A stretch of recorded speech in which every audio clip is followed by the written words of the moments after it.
Hi hello வணக்கம் நண்பன் நண்பி நான் உங்கள் அரவிந்த். மோட்டரோலா கிட்ட இருந்து இன்னைக்கு அவங்களுடைய ஃப்ளாக்ஷிப் செக்மெண்ட்டுக்காக ரெண்டு புது smart phone Motorola H30 fusion and Motorola H30 ultra அப்படின்ற இந்த ரெண்டு ஸ்மார்ட் ஃபோன் நிறைய இன்ட்ரெஸ்டிங்கான ஃபீச்சர்ஸோட இன்னைக்கு இந்தியன் மார்க்கெட்டில் லான்ச் பண்ணியிருக்காங்க. இந்த ரெண்டு ஸ்மார்ட் ஃபோனை பற்றி தான் இன்னைக்கு வீடியோவில் நம்ம டீட்டெயிலாக பார்க்க போகிறோம். இந்த ரெண்டு ஸ்மார்ட் ஃபோன்ஸில் என்னென்ன ஃபீச்சர்ஸ் இருக்குது, என்ன செக்மெண்ட்டுக்கு எடுத்துகிட்டு வந்திருக்காங்க, எல்லாத்தையும் கம்ப்ளீட்டாக வீடியோக்குள்ளே போய் தெரிஞ்சுக்கலாம் வாங்க.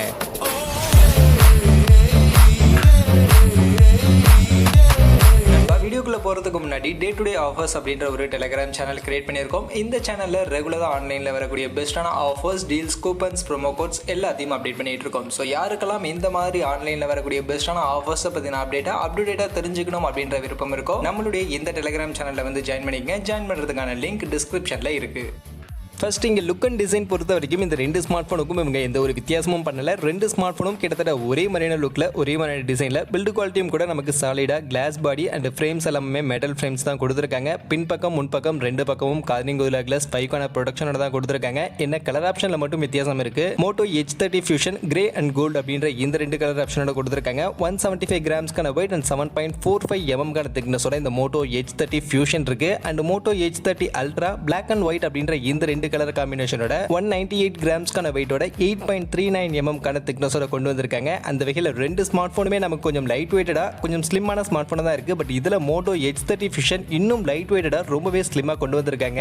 அந்த வகையில் இங்க டிசைன் அண்ட் பில்டு குவாலிட்டி என்ன பொறுத்த வரைக்கும் ரெண்டு ஸ்மார்ட் ஃபோனுமே நல்லாவே பண்ணிருக்காங்க. ரெண்டு ஸ்மார்ட் ஃபோனுமே கொஞ்சம் லைட் வெயிட்டடா ஸ்லிம்மாவே எடுத்துட்டு வந்திருக்காங்க. பட் அதுலயும் மோட்டோ H30 ஃபியூஷன் இன்னுமே லைட் வெயிட்டடா இன்னும் ஸ்லிம்மா கொண்டு வந்திருக்காங்க. கலர் ஆப்ஷன்ஸ்ல மட்டும் தான் வித்தியாசம் இருக்கு. மற்றபடி உங்களுக்கு எது வேணுமோ நீங்க சூஸ் பண்ணிக்கலாம். என்ன பொறுத்த வரைக்கும் டிசைன் நல்லா பண்ணியிருக்காங்கப்பா அப்படின்ற மாதிரி தான் இருக்கு.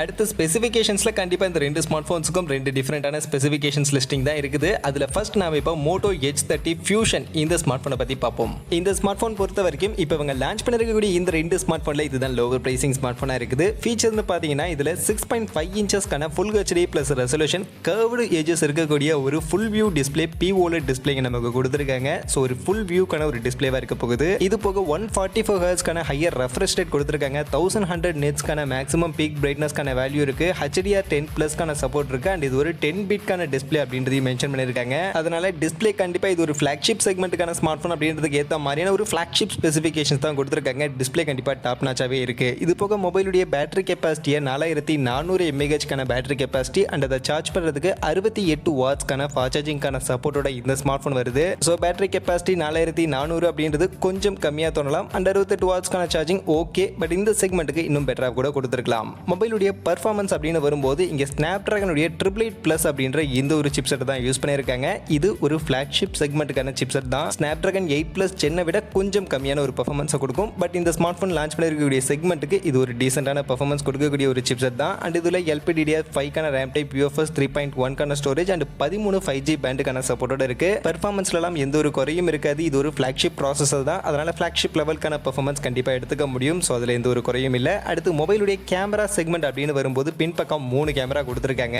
இதுல பிரைமரி சென்சார் யூசுவலான அந்த ஒரு 50 மெகா பிக்சலுக்கான ஒரு சென்சார் தான். f1.8 அப்பேச்சர் வேல்யூட ஆப்டிகல் இமேஜ் ஸ்டெபிலைசேஷனோட கொடுத்திருக்காங்க. பட் என்ன சென்சார் சாம்சங்கா, சோனியா அதெல்லாம் இவங்க எதுவும் மென்ஷன் பண்ணல. இது கூட சப்போர்ட்டிவ்க்கு 13 மெகா பிக்சலுக்கான அல்ட்ராவைட் ஆங்கிள் இருக்கு. 120 டிகிரிக்கான ஃபீல்ட் ஆஃப் வியூட அல்ட்ராவைட் ஷாட்ஸ் எடுத்துக்க முடியும்னு சொல்லியிருக்காங்க. கடைசியாக ஒரு 2 மெகா பிக்சலுக்கான மேக்ரோ கொடுத்திருக்காங்க. ஸோ இந்த ஸ்மார்ட் போனுடைய இந்த செக்மெண்ட்டுக்கு இந்த 2 மெகா பிக்சலை தவிர்த்திருக்கலாம். ஒரு 5 மெகா பிக்சல் இல்லை 8 மெகா பிக்சலுக்கான டெலிஃபோட்டோ லென்ஸ் கொடுத்திருந்தாங்கன்னா பெட்டரா இருந்திருக்கும். பட் இதுதான் இப்போதைக்கு கேமரா செட்டப்பா இருக்கு. அண்ட் 4K 30 FPS வரைக்கும் ரியர் கேமரால வீடியோ ரெக்கார்டிங் பண்ணிக்க முடியும் அப்படின்ற மாதிரி சொல்லியிருக்காங்க. அண்ட் அப்படியே முன்பக்கம் செல்ஃபி கேமரான்னு வரும்போது 32 மெகா பிக்சலுக்கான ஒரு செல்ஃபி கேமரா தான் கொடுத்திருக்காங்க. f2.45 அப்பேச்சர் வெளியிட கொடுத்திருக்காங்க. அந்த வகையில் கேமரான்னு பார்க்கும்போது ஓகே டீசென்டான ஒரு கேமரா, ரொம்ப பெருசா இம்ப்ரெசிவா இருக்கு அப்படின்ற மாதிரி இல்லை. பட் ஓகே டீசென்டான கேமரா கொடுத்திருக்காங்க. இது போக மொபைலில் அதர் ஃபீச்சர்ஸா in display finger print scanner இருக்கு. டியூவல் ஸ்டீரியோ ஸ்பீக்கர் டால்மி அட்மாஸ்க்கான சப்போர்ட்டோட கொடுத்திருக்காங்க. IP52 ரேட்டிங் தான் கொடுத்திருக்காங்க. இந்த செக்மெண்ட்டுக்கு இன்னும் பெட்டரான வாட்டர் ரெசிஸ்டன்ட் கொடுத்திருக்கலாம். இது போக NFC சப்போர்ட் மாதிரியான விஷயங்கள் எல்லாமே இந்த ஸ்மார்ட் போன்ல இருக்கு. அண்ட் இந்த மொபைலுடைய பிரைசிங் என்ன அப்படின்னு நீங்க பாத்தீங்கன்னா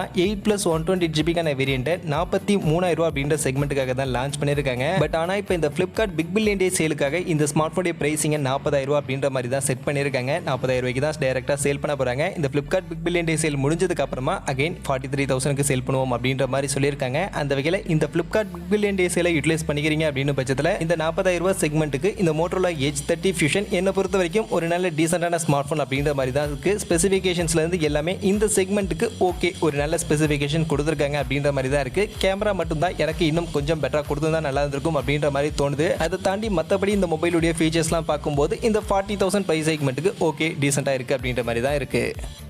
ஸோ இப்போ பார்த்த இந்த மோட்டோ H30 ஃபியூஷனில் எனக்கு கேமரா தான் கொஞ்சம் கம்மியாக இருக்கிற மாதிரி தோணுச்சு. நிறைய பேருக்கு அதான் தோணிருக்கும். பட் இந்த கேமராவை ஃபோக்கஸ் பண்ணி தான் அவங்க அடுத்து லான்ச் பண்ணியிருக்கக்கூடிய இந்த மோட்டோ H30 அல்ட்ரா அப்படின்ற இந்த ஒரு ஸ்மார்ட் ஃபோனை லான்ச் பண்ணியிருக்காங்க. இந்த ஸ்மார்ட் ஃபோனில் கேமராவை எக்ஸ்ட்ரா ஃபோக்கஸ் பண்ணி நல்ல ஒரு பவர்ஃபுல்லான ஒரு கேமரா செட்டப் தான் இங்கே கொடுத்துருக்காங்க. அதை பற்றி அப்படியே வரிசையில் பார்ப்போம். பட் ஃபர்ஸ்ட் இந்த ஸ்மார்ட் ஃபோனுக்கான டிஸ்பிளே அப்படின்னு எடுத்துக்கிட்டோம்னா 6.67 இன்ச்சஸில் ஃபுல் HD ப்ளஸ் ரெசல்யூஷனில் POLED டிஸ்பிளே. இதுவும் ஒரு கர்வ்டு எஜஸ் இருக்கக்கூடிய ஒரு ஃபுல் வியூ டிஸ்பிளே தான். இதுலேயும் 144 ஹெர்ட்ஸ்க்கான ரெஃப்ரெஷ் ரேட் தான் கொடுத்துருக்காங்க. 1250 நிட்ஸ்க்கான மேக்ஸிமம் பீக் பிரைட்னஸ்க்கான வேல்யூ இருக்கு. HDR10+ கான சர்டிஃபிகேஷன் மாதிரியான விஷயங்கள் எல்லாமே இருக்கு. அண்ட் முன் பக்கம் பின் பக்கம் ரெண்டு பக்கமும் கார்னிங் கிளாஸ் 5 கான ப்ரொடெக்ஷன் இந்த ஸ்மார்ட் போன்ல கொடுத்துருக்காங்க. அந்த வகையில் டிஸ்பிளேவுடைய சைஸை லைட்டா பெருசு பண்ணியிருக்காங்க. அவ்வளவுதான். மற்றபடி H30 ஃபியூஷனுக்கும் இந்த H30 அல்ட்ராவுக்கும் டிஸ்பிளே வைஸ் பெரிய லெவலில் எந்த ஒரு வித்தியாசமும் கிடையாது. அதுவே மொபைலுடைய பேட்டரி கெப்பாசிட்டின்னு பார்க்கும்போது இங்க பேட்டரி கெப்பாசிட்டியும் கொஞ்சம் இம்ப்ரூவ் பண்ணியிருக்காங்க. 4610 mAh கான பேட்டரி கெப்பாசிட்டி. பட் அதை சார்ஜ் பண்றதுக்கான ஃபாஸ்ட் சார்ஜிங் நல்லாவே இன்க்ரீஸ் பண்ணியிருக்காங்க. 125 வாட்ஸ்க்கான ஃபாஸ்ட் சார்ஜிங்கான சப்போர்ட் இந்த ஸ்மார்ட் போன்ல கொடுத்துருக்காங்க. இப்போ மார்க்கெட்ல இருக்கக்கூடிய மோஸ்ட் பவர்ஃபுல் ஃபாஸ்ட் சார்ஜிங் இதுதான் அப்படின்ற மாதிரி மோட்டோரோலா தரப்புலேருந்து கிளைம் பண்றாங்க. ஸோ ஒரு நல்ல பவர்ஃபுல்லான ஃபாஸ்ட் சார்ஜிங் இருக்கு. இது போக வயர்லெஸ் சார்ஜிங் 50 வாட்ஸ்க்கான வயர்லெஸ் சார்ஜிங்கான சப்போர்ட்டும் இந்த ஸ்மார்ட் போன்ல இருக்குது. அப்படியே மொபைலுடைய பெர்ஃபார்மன்ஸ் டிபார்ட்மெண்ட்டுக்கு வந்தோம்னா இது ஒரு பவர்ஃபுல்லான ஸ்மார்ட் போன். ஸோ பவர்ஃபுல்லான சிப்செட் இருக்கணும்ல, அதுக்கேற்ற மாதிரி Snapdragon 8+ Gen 1 அப்படின்ற இந்த ஒரு பவர்ஃபுல்லான சிப்செட்டை தான் இந்த ஸ்மார்ட் போன்ல யூஸ் பண்ணியிருக்காங்க. ஸோ பெர்ஃபார்மன்ஸ் எல்லாம் டாப் நாச்சா இருக்கும். அதில் எந்த ஒரு குறையும் வேணாம். இப்போ Snapdragon கிட்ட இருந்து மார்க்கெட்ல இருக்கக்கூடிய மோஸ்ட் பவர்ஃபுல் சிப்னா இதுதான். அதனால பவர்ஃபுல்லான ஒரு பெர்ஃபார்மன்ஸ் இருக்கும். இது கூட LPDDR5 கான RAM டைப், UFS 3.1 கான ஸ்டோரேஜ்னு லேட்டஸ்டான சப்போர்ட் எல்லாமே இருக்கு. 13 5G பேண்டுக்கான சப்போர்ட்டும் இந்த ஸ்மார்ட் போன்ல இருக்குது. அடுத்து இந்த மொபைலுடைய மெயின் அட்ராக்ஷன் கேமரா. ஸோ கேமரான்னு வரும்போது இந்த ஸ்மார்ட் போன்ல வேர்ல்டுலேயே ஃபர்ஸ்ட் டைம் 200 மெகா பிக்சலுக்கான ஒரு சென்சாரை யூஸ் பண்ணியிருக்கதா சொல்லியிருக்காங்க. ஸோ பிரைமரி சென்சார் 200 மெகா பிக்சலுக்கான கேமரா இங்க இருக்கு. இந்த 200 மெகா பிக்சல் கேமரா சாம்சங் உடைய சென்சார் தான். லேட்டஸ்டா சாம்சங் லான்ச் பண்ண அந்த ஒரு சென்சார் தான் யூஸ் பண்ணியிருக்காங்க. f1.9 கான அப்பேச்சர் வேல்யூட வருது. அண்ட் இதுல ஆப்டிக்கல் இமேஜ் ஸ்டெபிலைசேஷனுக்கான சப்போர்ட்டும் கொடுத்துருக்காங்க. அந்த வகையில் உண்மையிலேயே ஒரு நல்ல பெரிய சென்சார் இந்த ஸ்மார்ட் போன்ல நமக்கு யூஸ் பண்ணியிருக்காங்க. இது போக 50 மெகா பிக்சலுக்கான ஒரு அல்ட்ரா வைட் ஆங்கிள் சாம்சங் உடைய சென்சார் தான் இதுவும். அது கூட சப்போர்ட்டிவ்க்கு ஒரு 12 மெகா பிக்சலுக்கான டெலிஃபோட்டோ லென்ஸ் அப்படின்ற மாதிரி 3 கேமரா கொடுத்துருக்காங்க. அந்த 3 கேமராவும் ஒரு நல்ல யூஸ்ஃபுல்லான கேமரா, ஒரு ஃபிளாக்ஷிப் செக்மெண்ட்டுக்கான கேமரா இந்த ஸ்மார்ட் போன்ல கொடுத்துருக்காங்க. அண்ட் இந்த ஸ்மார்ட் போனுடைய கேமரா யூஸ் பண்ணி 4K HDR10+ வீடியோ ரெக்கார்டிங் பண்ணிக்க முடியும் அப்படின்ற மாதிரி சொல்றாங்க. 30 FPS கான ஃப்ரேம் ரேட் வரைக்கும் ரெக்கார்ட் பண்ண முடியும். அண்ட் 8K சினிமேட்டிக் ஷாட்ஸும் இந்த ஸ்மார்ட் போன்ல நம்மளால வீடியோ ரெக்கார்டிங்ல பண்ணிக்க முடியும் அப்படின்ற மாதிரிலாம் சொல்றாங்க. ஸோ கேமரா வேஸ் நல்லாவே ஃபோக்கஸ் பண்ணி தான் இந்த ஒரு ஸ்மார்ட் போனை லான்ச் பண்ணியிருக்காங்க. இது போக முன்பக்கம் செல்ஃபி கேமரான்னு வரும்போது முன்பக்கமுமே 60 மெகா பிக்சலுக்கான ஒரு நல்ல செல்ஃபி கேமரா நமக்கு கொடுத்துருக்காங்க. ஸோ அதனால கேமரா வைஸ் இந்த செக்மெண்ட்டுக்கு ஒரு நல்ல பெஸ்ட்டான பர்ஃபார்மன்ஸ் கொடுக்கக்கூடிய ஒரு ஸ்மார்ட் போனா கண்டிப்பாக இந்த ஸ்மார்ட் போன் இருக்கும் அப்படின்ற மாதிரி எதிர்பார்க்கலாம். கேமராவுடைய ஃபீச்சர்ஸ் எல்லாம் டாப் நாச்சாவே இந்த ஸ்மார்ட் போன்ல இருக்குது. இது போக மொபைலுடைய அதர் ஃபீச்சர்ஸ்னு பார்க்கும்போது அங்கே கொடுத்த மாதிரியே இன் டிஸ்பிளே ஃபிங்கர் பிரிண்ட் ஸ்கேனர் கொடுத்துருக்காங்க. Twelve stereo speaker Dolby அட்மாஸ்க்கான support இருக்கு. Linear access vibration motor, IP52 கான ரேட்டிங் அப்படின்ற மாதிரி காமனாக கொடுத்துருக்காங்க. அண்ட் இந்த ஸ்மார்ட் ஃபோனுக்கான OS Android 12 கான ஒரு அப்டேட்டட் OS ஸ்டாக் OS தான் நமக்கு வருது. எந்த ஒரு ஆட்ஸ் அண்ட் ப்ராட்வேர்ஸ் எதுவுமே இருக்காது. அண்ட் OS அப்டேட்னு பார்க்கும்போது 4 வருஷத்துக்கான செக்யூரிட்டி பேட்ச்க்கான அப்டேட் அண்ட் 3 வருஷத்துக்கான OS அப்டேட் கண்டிப்பாக இந்த ஸ்மார்ட் ஃபோனுக்கு கொடுப்போம் அப்படின்ற மாதிரி அஷூரன்ஸ் கொடுத்துருக்காங்க. ஸோ இதுவுமே இந்த ஸ்மார்ட் ஃபோனுக்கு ஒரு அட்வான்டேஜ் தான். அது போக இந்த மொபைலுடைய பிரைசிங் அப்படின்னு நீங்க பாத்தீங்கன்னா இதுல 8+ 128GB கான வேரியன்ட் 60,000 அப்படின்ற மாதிரியான செக்மெண்ட்டுக்கு தான் லான்ச் பண்ணிருக்காங்க. பட் இந்த ஸ்மார்ட் போனுக்கும் இந்த Flipkart பிக் பில்லியன் டே சேலுக்காக சில ஆஃபர்ஸ் இருக்கு. இந்த ஸ்மார்ட் போனை 55,000 அப்படின்ற இந்த செக்மெண்ட்டுக்காக தான் இந்த Flipkart big billion day sale பீரியட்ல அவங்க சேல் பண்ண போறாங்க. இந்த ஆஃபர் சேல் முடிஞ்சதுக்கு அப்புறம் அகைன் 60,000 அப்படின்ற பிரைசிங்க்கு இன்க்ரீஸ் பண்ணிடுவோம் அப்படின்ற மாதிரி சொல்லியிருக்காங்க. அந்த வகையில் இந்த Flipkart பிக் பில்லியன் டே சேலை யூட்டிலைஸ் பண்ணி வாங்குறீங்க அப்படின்னு பட்சத்தில் 55,000 அப்படின்ற செக்மெண்ட்டுக்கு மோட்டோ H30 அல்ட்ராவை நீங்க வாங்கிக்க முடியும். இது போக எக்ஸ்ட்ரா கார்டு ஆஃபர்ஸ்லாம் இருக்கும். ஸோ அதெல்லாம் அப்ளை பண்ணீங்கன்னா இன்னும் கூட கம்மியான பட்ஜெட்டுக்கு வாங்கிக்க முடியும். கண்டிப்பா அந்த செக்மெண்ட்டுக்கு இந்த Motorola H30 அல்ட்ரா இதுல கொடுத்திருக்கக்கூடிய ஃபீச்சர்ஸும் எனக்கு கொஞ்சம் சாட்டிஸ்ஃபேக்ஷனா தான் இருக்கு. மெயினா கேமரா சைடுல நிறைய இம்ப்ரூவ்மெண்ட்ஸ் பண்ணிருக்காங்க. இந்த செக்மெண்ட்டுக்கு ஒரு நல்ல கேமரா பெர்ஃபார்மன்ஸ் கொடுக்கக்கூடிய ஒரு ஸ்மார்ட் போனா இருக்கும் அப்படின்ற மாதிரி நான் பர்சனலி எதிர்பார்க்கிறேன். இது போக மொபைலுடைய டிஸ்பிளே, பெர்ஃபார்மன்ஸ், பேட்டரி கெப்பாசிட்டி எல்லாமே நல்லாவே பண்ணிருக்காங்க. ஃபாஸ்ட் சார்ஜிங்கும் நல்லாவே இருக்கு. அதனால என்னுடைய ஒப்பீனியன் மோட்டோ H30 அல்ட்ராவும் இந்த செக்மெண்ட்டுக்கு ஒரு நல்ல ஸ்மார்ட் போனா லான்ச் பண்ணிருக்காங்க அப்படின்ற மாதிரி தான் எனக்கு பர்சனலி படுது. மற்றபடி Motorola கிட்ட இருந்து இப்போ ஃபிளாக்ஷிப் செக்மெண்ட்டுக்காக உங்களுடைய H30 சீரிஸ்ல வந்திருக்கக்கூடிய இந்த Motorola H30 ultra and Motorola H30 Fusion இந்த ரெண்டு ஸ்மார்ட் போனை பத்தி நீங்க என்ன நினைக்கிறீங்க? உங்க ஒப்பீனியன் என்ன அப்படின்றத கமெண்ட் செக்ஷன்ல வந்து சொல்லுங்க. கண்டிப்பா அதை தெரிஞ்சுக்கிறதுக்காக நான் அவளா வெயிட் பண்றேன்.